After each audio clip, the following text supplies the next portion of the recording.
Bismillahirrahmanirrahim. Hello everyone, my name is Tehzeeb Khan from Paradise Home. So guys, React 3 fibre की video tutorial series के अंदर ये video में मैं आपको React 3 फाइबर में कैसे आप अपने मॉडल को GLB फाइल को कैसे आप इंपोर्ट कर सकते हो, कैसे आप अपने प्रोजेक्ट में ऐड कर सकते हैं, उसके बाद उस पर कैसे आप कैमरा की लोकेशन को सेट कर सकते हैं, कैसे आप कैमरा को एक्सेस कर सकते हैं और कितने तरीके से आप एक्सेस कर सकते हैं। मेन इंपॉर्टेंट चीज़ है कितने तरीके से एक्सेस कर सकते हैं। जो हम कैमरा का यूज रेफ बना के उसको एक्सेस कर रहे होते हैं या और भी जो तरीके हैं उससे एक्सेस कर रहे होते हैं, तो उन सारी चीज़ों को हम बहुत आसान कोड के अंदर समझेंगे, बहुत आसानी से समझेंगे। हम उसको डीबग करके देखेंगे कि क्या क्या चीज़ें हमें मिल रही हैं जब भी हम कैमरा एक्सेस करते हैं या फिर अपने कैरेक्टर को अपने प्रोजेक्ट में ऐड कर रहे होते हैं। बहुत डिटेल वीडियो है, बहुत आसानी से आपको समझ में आएगी इंशाल्लाह ताला। तो प्लीज़ इस वीडियो में बने रहें और इसका जो कोड है इंशाल्लाह मैं कमेंट सेक्शन में प्रोवाइड कर दूंगा, ठीक है।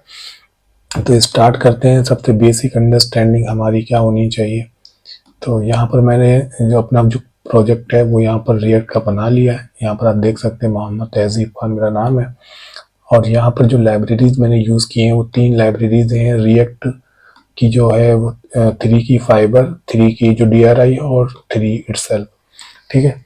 यहाँ पर सबसे पहले अगर मैं आपको लेट मी यहाँ पर सबसे पहले हमें जो डिस्कस करना है वो ये है कि हम जब भी रिएक्ट की 3D से रिलेटेड किसी भी लाइब्रेरी का यूज़ कर रहे हैं, चाहे आप 3JS का यूज़ कर रहे हैं, चाहे आप बेबीलोन का यूज़ कर रहे हैं, चाहे आप 2D libraries like pixie use कर रहे हैं, लाइक फेजर यूज़ कर रहे हैं, या कोई भी अदर लाइब्रेरी जो कैनवास का यूज़ कर रही हैं, ये सभी कैनवास का यूज़ कर रहे हैं बिकॉज क्योंकि हम डायरेक्ट एलिमेंट्स में, डायरेक्ट डोम में हम मैनिपुलेशन नहीं कर पाते। हम जो भी मैनिपुलेशन है, जो भी कैलकुलेशन है वो हम कैनवास के अंदर रखते हैं और उसके बाद उस कैनवास को हम भेज देते हैं अपने डोम के पास, अपने रिएक्ट के स्ट्रक्चर के पास जो एलिमेंट्स होते हैं, ठीक है। तो हम कैनवास के अंदर ही सारा काम कर रहे होते हैं। तो सबसे पहली जो हमारी रिक्वायरमेंट होती है 3JS में काम करने के लिए कि हम सबसे पहले उसको कैनवास प्रोवाइड करें। हम जो भी कुछ बनाएंगे, जो भी कुछ मैनिपुलेशन करेंगे वो हम कैनवास के अंदर ही करेंगे। तो हमें DRI रिएक्ट 3 फाइबर ने हमें एक कैनवास एलिमेंट दिया हुआ है, एक कैनवास कंपोनेंट दिया हुआ है जो कि हमें आप देख सकते हैं DRI से रिएक्ट 3 फाइबर से हमें मिल रहा है, ठीक है। मैंने इसको अब जो भी कुछ हमने कंटेंट बनाना है, जो भी हमें मॉडल इंपोर्ट करना है वो सब इसके अंदर ही रेंडर होगा, इसके अंदर ही वो कैलकुलेशन होगी, फिर फाइनली जाके वो डोम में इंसर्ट होगा। बार बार हम जब भी अपने कैमरा की लोकेशन चेंज करते हैं, जो भी कुछ करते हैं, वो बार बार ये कैनवास री रेंडर होता है, उसकी वजह से वो चीज़ें हमें वहाँ पर दिख रही होती हैं। अब हमने क्या करना है, यहाँ पर हमें अब एक कैरेक्टर को ऐड करना। पहला टारगेट, हम छोटा सा एक टारगेट सेट करते हैं कि यहाँ पर हमें कैरेक्टर को ऐड करना है। तो सबसे पहले हमें कैरेक्टर का पाथ पता होना चाहिए, कैरेक्टर का नाम पता होना चाहिए। तो एसेट्स फोल्डर के अंदर मेरे पास एक फोल्डर है कैरेक्टर, इसके अंदर एक कैरेक्टर.jlb मौजूद है। तो मैं यहाँ पर मैं एक नाम दे देता हूँ। नाम आप कुछ भी देखते हैं सकते हैं, जैसे मैंने केयर दे दिया नाम। और यहाँ पर मैं जाके इंपोर्ट करता हूँ SRC से, एसेट्स के अंदर से कैरेक्टर फोल्डर है, उसके अंदर मेरे पास जो मॉडल है वो है कैरेक्टर.glb, ठीक है, GLB। ये तो हो गया, हमने कैरेक्टर को अपने इंपोर्ट कर लिया। मैं नाम पूरा दे देता हूँ, ज़्यादा बेहतर रहेगा समझने में, ठीक है। ये हो गया हमें कैरेक्टर, इसके अंदर हमारा कैरेक्टर मौजूद है। अब मैं क्या चाहता हूँ, उस कैरेक्टर को अपने कोड के अंदर यूज करना चाहते हो, अपने प्रोजेक्ट में यूज करना चाहता हूँ, उसको मैं अपने कैनवास में रेंडर कराना चाहता हूँ।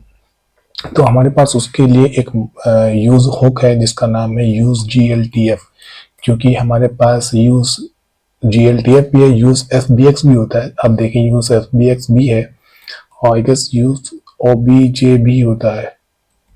तो ये सारे फॉर्मेट है। तो यहाँ पर यूज GLTF यूज करूंगा मैं। अगर आपके पास GLTF फाइल है या फिर आपके पास OBJ फाइल है, सॉरी GLB फाइल है, तो मैंने यहाँ पे अपने कैरेक्टर को पास किया। ये हो क्या करेगा, हमें इसकी इंफॉर्मेशन देगा ये कुछ रिटर्न करेगा, वही चीज हमें इस कैनवास के अंदर रेंडर करानी होती है। तो हमने यहाँ पर इसको ऐसे डेटा नाम के वेरिएबल में रख लिया है। अब मैं क्या करता हूँ, यहाँ पर एक कंसोल करता हूँ, ठीक है। लेट मी चेक हमारी ऑडियो रिकॉर्ड हो रही हो, ठीक है। यहाँ पर मैं इसको कंसोल करा के हम चेक करते हैं कि हमारे पास क्या इन्फॉर्मेशन आ रही है। इन्फॉर्मेशन GLB डेटा, ठीक है। हमने इसको कॉमा लगा के डेटा करा लिया हमने। अब हम सबसे पहले चेक करते हैं कि हमारे पास क्या इन्फॉर्मेशन यहाँ पर आ रही है। मैं इंस्पेक्ट पे गया, अब देखिए हमारे पास कैनवास यहाँ पर मौजूद है, एक एलिमेंट जो है वो यहाँ पर आ चुका है। क्योंकि हमने इसमें कुछ भी मैनिपुलेशन करा के हमने इसको कैनवास को दिया नहीं है, तो इसलिए हमें कुछ यहाँ पर दिख नहीं रहा। हमने क्या किया, हमने GLB का जो डेटा है उस पर इंफॉर्मेशन जो आ रही है हमारे पास, आप देखें एनिमेशंस आ रहे हैं। अगर GLB के अंदर आपका जो भी मॉडल है उसके अंदर अगर एनिमेशंस मौजूद है तो आपको एनिमेशंस यहाँ पर दिखेंगे। यहाँ पर आप देख सकते हैं ideal, jump, left turn, right turn, running, walking, ये सारे जो 6 एनिमेशंस है वो यहाँ पर है। एसेट्स के अंदर जिसने भी इसको जनरेट किया, जहाँ से भी जनरेट होकर आया है, वो कैमरा की इंफॉर्मेशन है। यहाँ पर कोई भी कैमरा हमारे पास मौजूद नहीं है उस GLB मॉडल के अंदर, राइट।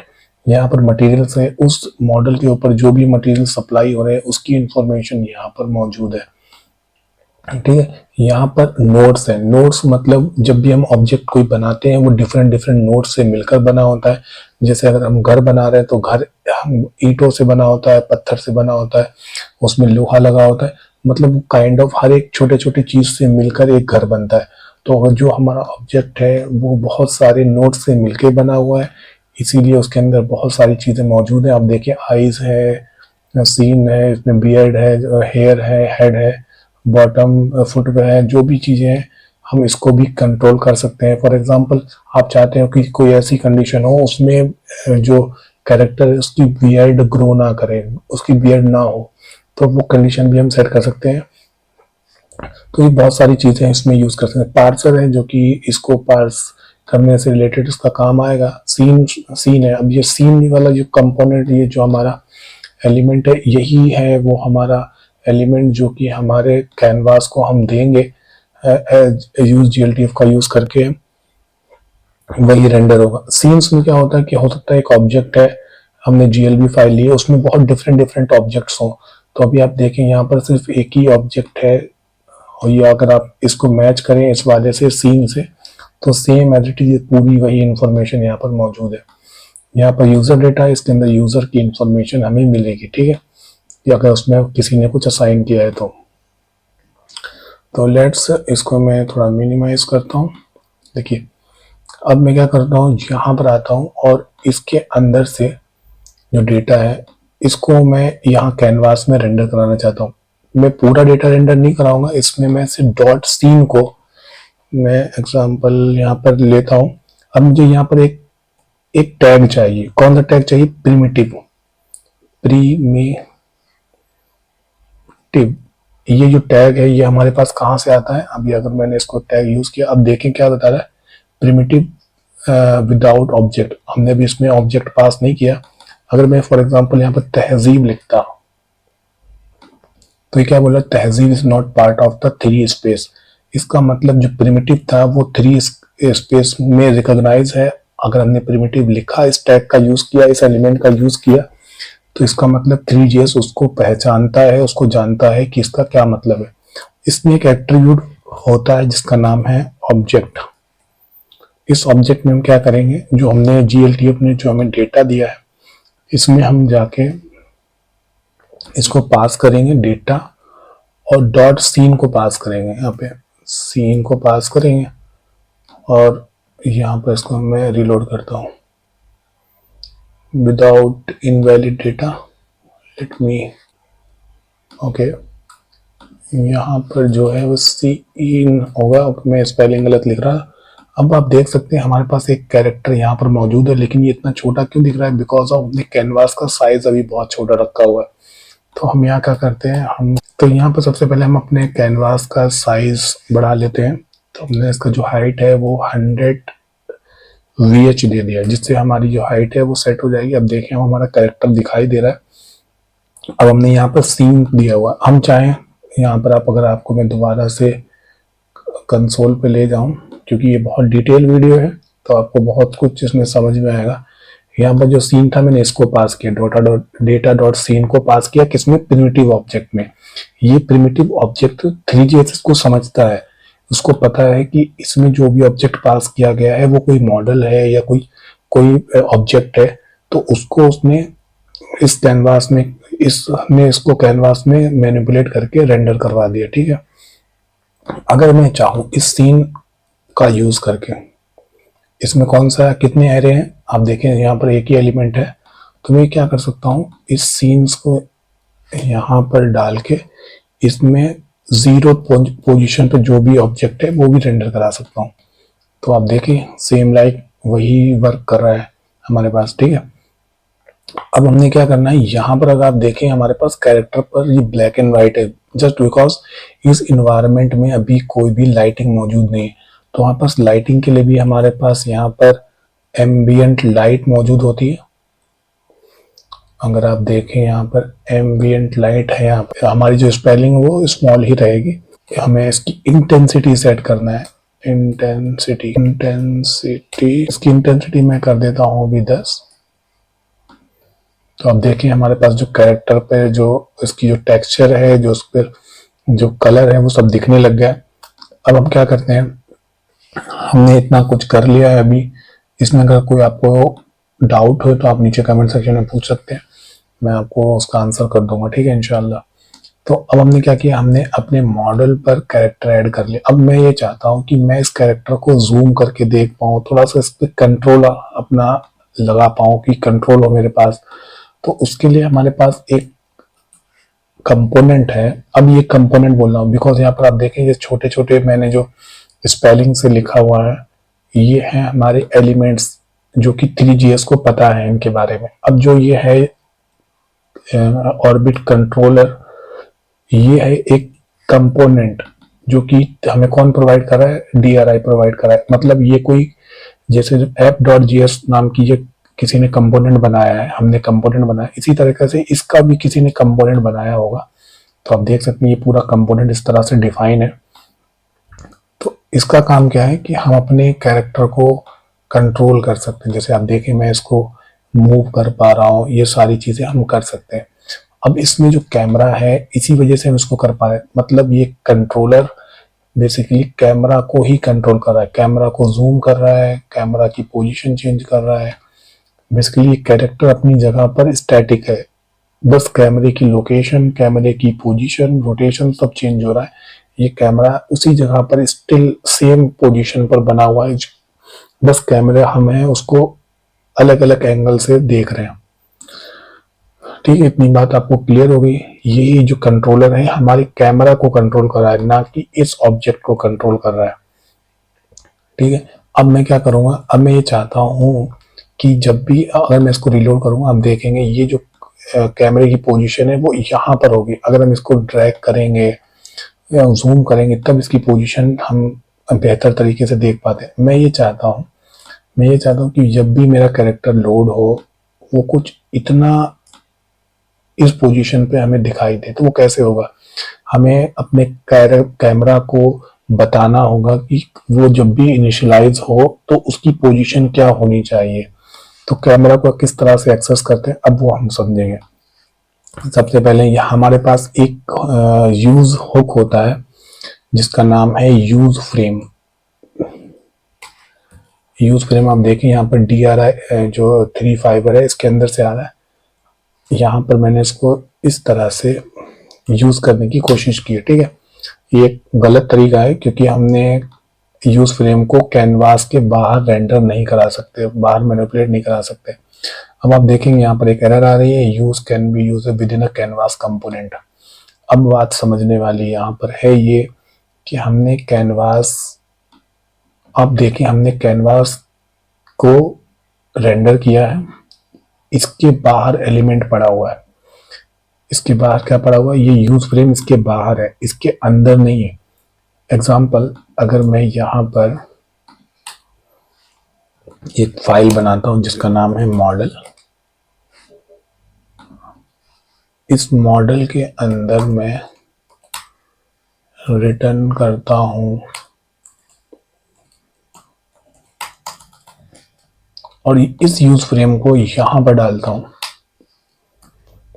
अब मैं इस मॉडल को जाके इसके अंदर रेंडर कराता हूं। इसका मतलब ये मॉडल कैनवास के अंदर रेंडर हो रहा है और ये कैनवास के अंदर क्या है, यूज फ्रेम है, राइट। इसका मतलब अब ये कोई हमें एरर नहीं देगा। अब देखिए आप, हमें कोई एरर मिल रही है? कोई एरर यहाँ पर हमें नहीं मिल रही है। तो इसका मतलब हम जब भी अपने यूज फ्रेम को यूज करेंगे वो कैनवास के विद इन कैनवास होना चाहिए। अब चूंकि हमने मॉडल नाम का एक फोल्डर कंपोनेंट बना लिया, तो हम चाहते हैं कि जो भी हम यहाँ से डायरेक्टली जो हम कैरेक्टर को इंपोर्ट कर रहे हैं वो हम इसके अंदर जाके करा लें, ताकि हमारे लिए वो आसानी हो जाए समझने के लिए। अब मैंने इसको यहाँ पर इस तरीके से यूज कर लिया है, ठीक है। लाइक ठीक है, अब ये बेहतर हो गया। मैं इसको एक बार फॉर्मेट कर लेता हूँ, फॉर्मेट डॉक्यूमेंट। तो हमने क्या किया, हमने एक और फंक्शन बना लिया, एक कंपोनेंट बना लिया, उस कंपोनेंट को हमने इसके अंदर रेंडर करा दिया। इससे हुआ ये कि हमारा जो यूज फ्रेम को outside of that canvas allow नहीं है, अब ये कैनवास के अंदर हो रहा है। यूज फ्रेम का काम होता है ये अपने आप को हर बार हमेशा कंटिन्यूअस फ्रेम में इसको रन करता रहता है। मैं आपको दिखाता हूँ, कंसोल करेंगे आप, तो मैं यहाँ पर लिखता हूँ तहजीब, तो आप देखेंगे तहजीब और हमेशा प्रिंट करता रहेगा अपने आप में। आप देखें तहजीब कितनी बार प्रिंट हो गया। तो इसका मतलब कि जो यूज फ्रेम है इसके पास बहुत सारी इंफॉर्मेशन भी होगी। तो इसकी इंफॉर्मेशन निकालने के लिए हम यहाँ पर एक डेटा नाम का एक, क्योंकि ये कुछ रिटर्न कर रहा है हमें, तो मैं यहाँ पर इसको कंसोल कराऊंगा। तो मैं यहाँ पर इंफॉर्मेशन इन्फो यूज फ्रेम, ठीक है, देखते हैं यूज फ्रेम में क्या क्या रिटर्न कर रहा है जो हम इसको कॉल करा रहे होते हैं। और जस्ट अ मिनट, डेटा। अब आप देखें use information of use frame के अंदर हमारे पास क्या क्या मौजूद है। Advance, camera, clock, control, events, fall, flat, यहाँ पर फ्रेम लूप, गेट, बहुत सारी चीजें मौजूद हैं इसके अंदर। रे कास्टर के बारे में भी मैंने वीडियो बनाया हुआ है पहले भी। सेट टॉप, ये सारी चीजें इसके अंदर मौजूद है। हमें क्या चाहिए अभी, हमें जो काम की चीज है हमारे, वो है कैमरा। तो हम इस कैमरा का यूज करेंगे और हमने क्या करना है कि हम जल्दी से मैं डेटा डॉट कैमरा, इसके बाद डॉट लगा के पोजीशन डॉट सेट, ये फंक्शन है। इससे क्या होगा, हमारा जो कैमरा है उसकी पोजीशन सेट हो जाएगी। तो मैं मेरे पास ऑलरेडी कोऑर्डिनेट्स मौजूद है, मैं वो कोऑर्डिनेट्स को कॉपी करता हूँ। वो कोऑर्डिनेट्स हमने एक वो कोऑर्डिनेट्स हैं, मैं इस कोऑर्डिनेट्स का यूज करके मैं इसको यहाँ पेस्ट कर देता हूँ, राइट। इसमें एरे नहीं आएगा। अब आप देखेंगे मैं जब भी अपना कंपोनेंट रेंडर कराता हूँ, रिफ्रेश करता हूँ, इसकी जो पोजीशन है वो फिक्स है। अगर मैं इसको अपने कंट्रोलर से मूव करने की कोशिश करूँ फिर भी ये उसी लोकेशन पर मौजूद है। अगर मैं इसको थोड़ा सा करीब लेके आऊँ, आई गेस थोड़ा मैं प्ले कर सकता हूँ इसके साथ, तो ये थोड़ा दूर हो गया है। Let me close. तो इसकी जो पोजीशन है वो हमें सेट करना पड़ेगी। अभी हमने क्या किया, हमने कैमरा की पोजीशन को सेट कर लिया। अब हमारा कंट्रोलर है जो कि ऑर्बिट कंट्रोलर है, वो भी ये क्या करता है, ऑर्बिट कंट्रोलर भी हमारे कैमरा की पोजीशन को बैकएंड में ऐसे ही सेट कर रहा होगा इस तरह से।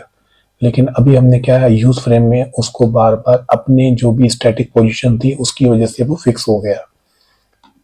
तो यहाँ पर हम इसको चेंज नहीं कर सकते।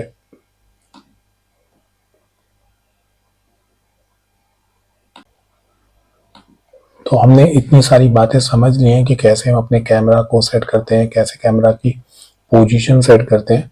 अब मेरे पास क्या है कि हम इसकी रोटेशन भी सेट करना चाहते हैं। तो बेसिकली आपने अगर यूजली जो कोड देखा होगा वो कुछ लोग इस तरह से करते हैं। आप क्या करेंगे, इसके अंदर से सिर्फ कैमरा को ले लेंगे, हम पूरा डेटा नहीं लेते हैं, हम कैमरा को ले लेंगे। अब ये क्या होगा, सेम लाइक हमने डिस्ट्रक्चर कर लिया, उसमें से जो भी इंफॉर्मेशन यूज फ्रेम के अंदर आ रही थी हमने उसमें से उस कैमरा की इंफॉर्मेशन को डिस्ट्रक्चर करके कैमरा की पोजीशन सेट कर दी है। ठीक है, अब हमारे पास और भी सारी प्रॉपर्टीज होती है। कैमरा डॉट रोटेशन,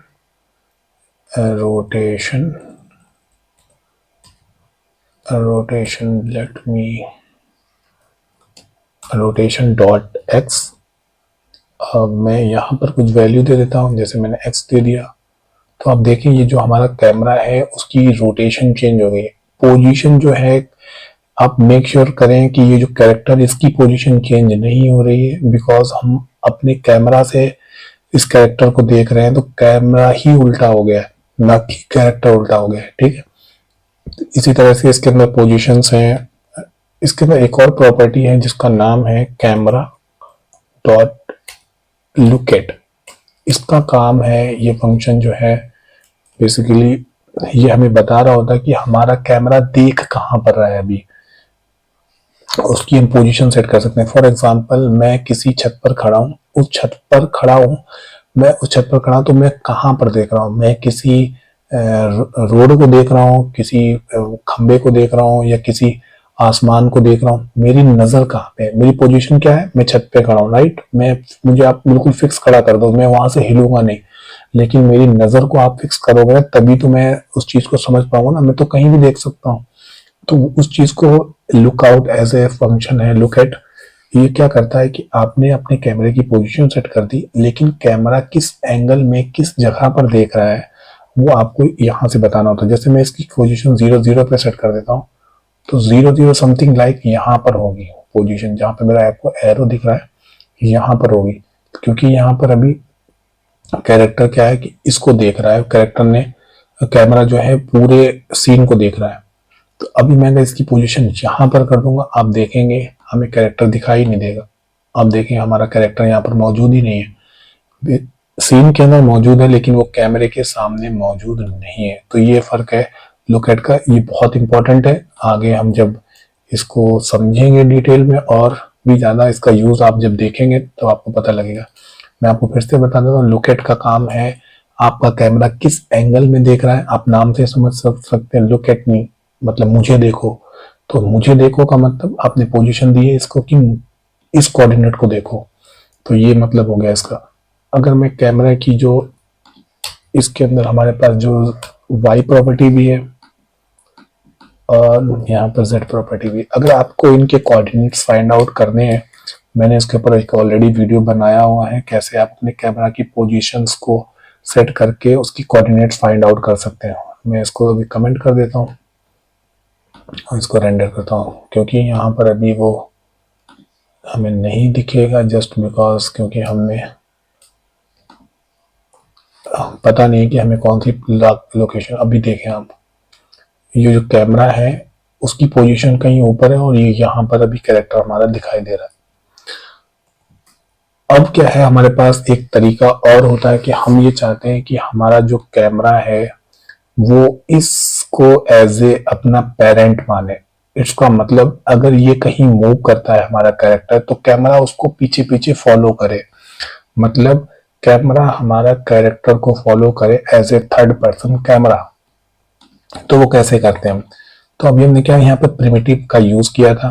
अब इसके अंदर हम इसको एज ए पेरेंट बना के इसको हम रैप कर देते हैं ग्रुप के अंदर, जिससे क्या होगा कि हम कैमरा को इसका एज ए चाइल्ड बना देंगे। ठीक है, तो सबसे पहले मैं यहाँ पर, इससे आपको ये भी पता लग जाएगा कि लोग यूज रेफ का यूज करके फिर वो इस किसी एलिमेंट में असाइन करते हैं तो उससे क्या फर्क होता है। ठीक है, यहाँ पर ग्रुप नाम का हमारे पास एक एलिमेंट है, इस एलिमेंट को मैंने इसमें रैप कर दिया। इससे कोई फर्क पड़ेगा नहीं, आपको मैं दिखाऊं यहाँ इस पर कोई फर्क नहीं पड़ा है। देखिए अब इस पर कोई भी हमारे पास फर्क नहीं पड़ा है। ठीक है, लेकिन हमने इसको रैप कर दिया।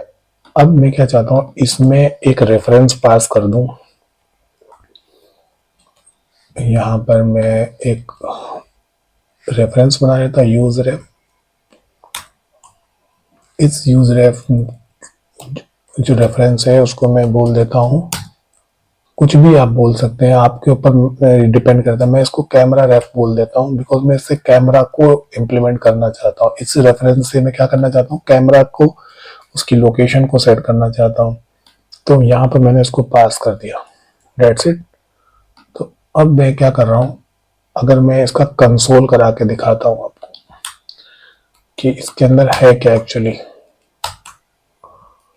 तो कैमरा रेफ और कैमरा, ठीक है। अगर मैं आपको दिखाऊं तो ये जो करंट है इसका क्या टाइप है, देखें इसका जो टाइप है वो ग्रुप है। मतलब ये as a group element consider किया जा रहा है, ना कि एज ए कैमरा, क्योंकि नाम तो हमने कैमरा रख दिया है लेकिन ये अभी एज ए ग्रुप कंसीडर किया जा रहा है। दिख रहा है आपको यहाँ पर करंट में क्या दिख रहा है, ग्रुप। जब हम इसमें कैमरा की वैल्यू को असाइन करेंगे तब ये कैमरा बनेगा। तो उसके लिए क्या करना है हमें, हमने इस कैमरा रेफ का यूज करके डॉट करंट में असाइन करेंगे। हम क्या असाइन करेंगे, कैमरा को असाइन करेंगे। अब आपको अगर दिखाऊं, रिलोड करता हूं मैं इसको, अगर अब मैं इसको दिखाऊं तो लेट मी, मैंने कुछ गलत किया।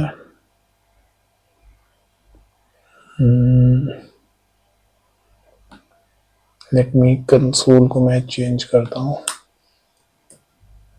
ओके ओके, अगर अब मैं आपको दिखाऊं यहाँ पर, अब ये जो कैमरा है उसका रेफ में क्या आ रहा है, अब देखें जो कैमरा है उसका जो करंट, जो हमने ये ग्रुप बनाया था, ये जो ग्रुप बनाया था पहले क्या दिखा रहा था, ये सेम वही कंसोल है इसी यूज रेफरेंस का।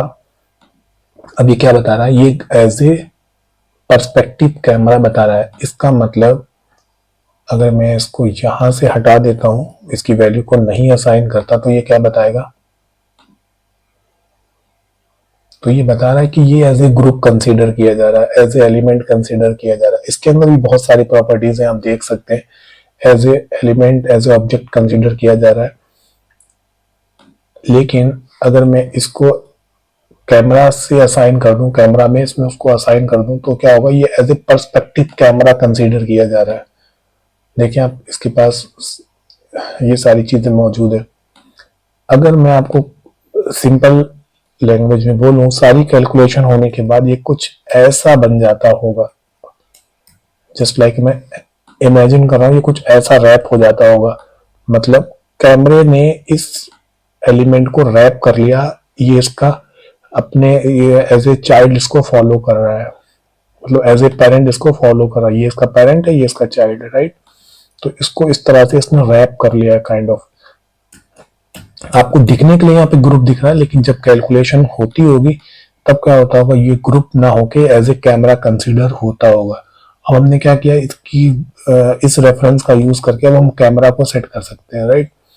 तो अब जो हम कैमरा सेट करेंगे वो इस ऑब्जेक्ट को फॉलो करेगा, इस ऑब्जेक्ट को एज ए चाइल्ड ट्रीट करेगा, ठीक है। तो अब मैं यहाँ पर, मैंने यहाँ पर क्या लिया था, कैमरा लिया हुआ है, राइट।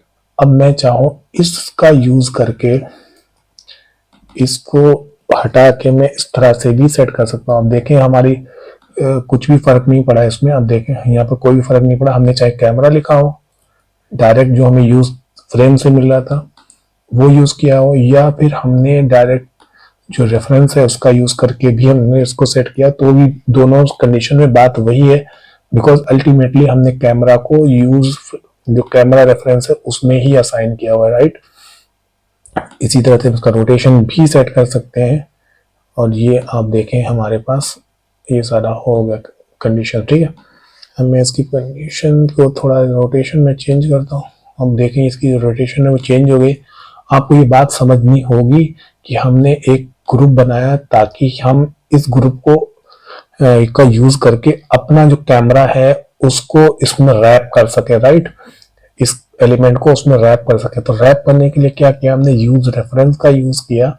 उस यूज रेफरेंस में हमने उस कैमरा को असाइन कर दिया। अब क्या होगा, ये जो ग्रुप है ये एज ए कैमरा कंसीडर हो रहा है, एज ए कैमरा कंसीडर हो रहा है, ठीक है, एज ए कैमरा कंसीडर हो रहा है,